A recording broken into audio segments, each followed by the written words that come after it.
La ASICS Gel Light 3 en collaboration avec Sean Wotherspoon et Atmos est enfin sortie. Yes! La paire elle est magnifique et moi qu'est-ce que j'aime bien faire avec les paires magnifiques? Bah les customiser. Du coup qu'est-ce qu'on va faire? On va aller récupérer la paire sur internet et on va la customiser sur Photoshop. C'est parti! Nous voilà donc dans la très célèbre application Photoshop. Comme vous le voyez, j'ai repris le modèle de la ASICS Gel Light 3 Sean Wotherspoon et Atmos, qui est donc ce modèle classique de la ASICS Gel Light 3, mais à la différence que les matériaux c'est du corps du roi, c'est-à-dire ce velours un peu côtelé. Donc là vous êtes en train de vous demander, ok, il est en train de faire tout ça, ces petits trucs là, c'est gris-gris, mais le design du custom c'est quoi? Alors le design du custom, il est inspiré de la paire de Air Max 1 qu'il avait fait quand il travaillait encore avec Nike. Et c'était une paire un peu spéciale qui avait fait beaucoup parler d'elle parce que elle avait un coloris assez original et il avait montré des photos où si tu grattais la paire, si tu enlevais le tissu, et ben en dessous il y avait des fleurs et le motif était super stylé et c'est un truc qu'on avait jusque là pratiquement jamais vu. Ce truc où ok je déchire ma paire et en dessous bah, il y a un autre design, des motifs différents. Tout le monde avait kiffé la paire, elle a explosé, mais il a dit qu'il la sortirait jamais parce qu'il a mis fin à sa collaboration avec Nike. Et je me suis dit, bah ça pourrait être cool sur cette paire de ASICS de reprendre ce design.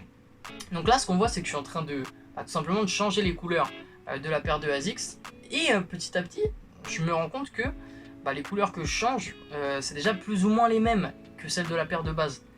Et c'est là où dans ma tête, je me suis dit, mais attends, vu que ça s'est plus ou moins mal fini avec Nike, est-ce qu'il se serait pas dit quand il a fait cette collab avec ASICS, ok, ça c'est mal fini, et je vais reprendre plus ou moins le colorway de la Air Max 1 que j'ai fait avec eux qui sortira jamais, parce que je pense qu'il y a sûrement des contrats entre eux qui font que la paire ne sortira jamais. Et je vais le mettre sur la ASICS, comme ça je leur fais un petit pied de nez, etc. Ça peut être rigolo. Je sais pas, c'est possible en tout cas, mais je sais pas. D'ailleurs, je pense pas que si tu déchires ici le corps du roi, il y a du tissu avec des fleurs en dessous. Mais peut-être qu'il s'est fait un délire, il l'a fait sur certaines paires, etc. juste pour les montrer à ses potes. Je sais pas, mais ça me fait penser à ça. Et je me dis que si c'est ça, c'est gaulerie. D'ailleurs, comme on voit, la paire elle est en corps du roi, comme je le disais tout à l'heure. C'est une matière que lui il utilise tout le temps. Parce que, comme vous le savez ou peut-être pas, Sean Wotherspoon, il est dirigeant d'une chaîne de magasins qui s'appelle Round2. Je le dis sûrement très très mal, la vache, Round2. Et c'est des magasins où il vend des pièces vintage notamment. Donc le corps du roi c'est très cohérent avec ce qu'il fait. Et donc il l'utilise sur beaucoup des paires qu'il fait. Quand il était avec Nike et qu'il a fait la Air Max 1 97, il a utilisé le corps du roi. Et ça marchait très bien parce que c'est une paire qui faisait assez un peu hiver, automne. Et du coup le corps du roi c'est une matière assez épaisse, du coup tu te dis ok, pour l'hiver et l'automne c'est nickel. Et du coup moi je me suis dit ouais, sur une paire un peu plus summer comme ça, est-ce que ça va marcher? En fait ça marche nickel parce qu'il a pris des couleurs assez flash pour le coup, des couleurs un peu pâles et flash, ouais, c'est un peu les deux, mais des couleurs qui font très summer, qui font très ok j'ai envie de me poser à côté de la piscine, bleu clair, jaune, tout ça. Et du coup ça tue et la paire au final c'est du corps du roi mais elle rend moderne, elle rend été, elle rend summer et ça c'est super cool. Donc je pense que ça c'est une réussite de sa part. Et accessoirement là ce qu'on voit que je suis en train de faire, c'est que je suis en train de rajouter les fleurs sur ma paire. Ça a été un peu tricky à faire mais ça valait la peine parce qu'au final ça rend la paire que je fais grave stylée.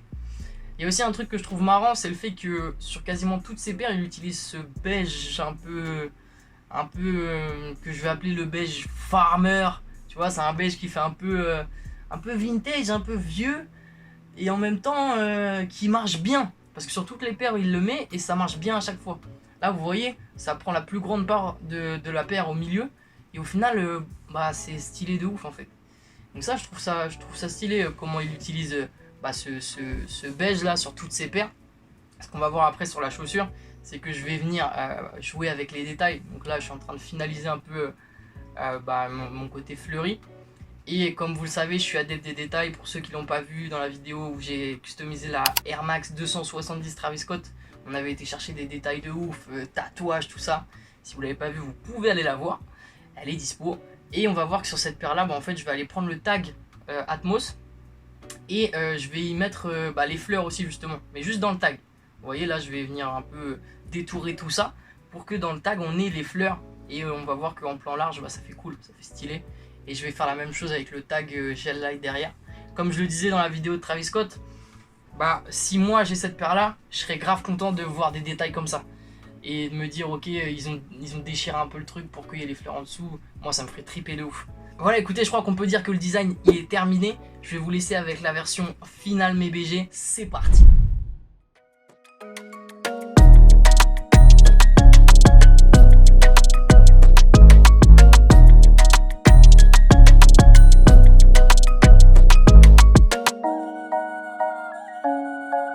Merci à toi mon BG d'avoir regardé la vidéo du début à la fin. T'es quelqu'un d'incroyable. Pour te féliciter, je te propose de t'abonner et de liker la vidéo. Je dis ça mais je sais que ça marche jamais. Je sais ce qu'on va faire. Je vais faire une blague et si tu rigoles, t'es obligé de t'abonner. En fait j'ai que des blagues trop longues, c'est relou. Vas-y, je laisse tomber en fait. On se voit la semaine prochaine. Ciao.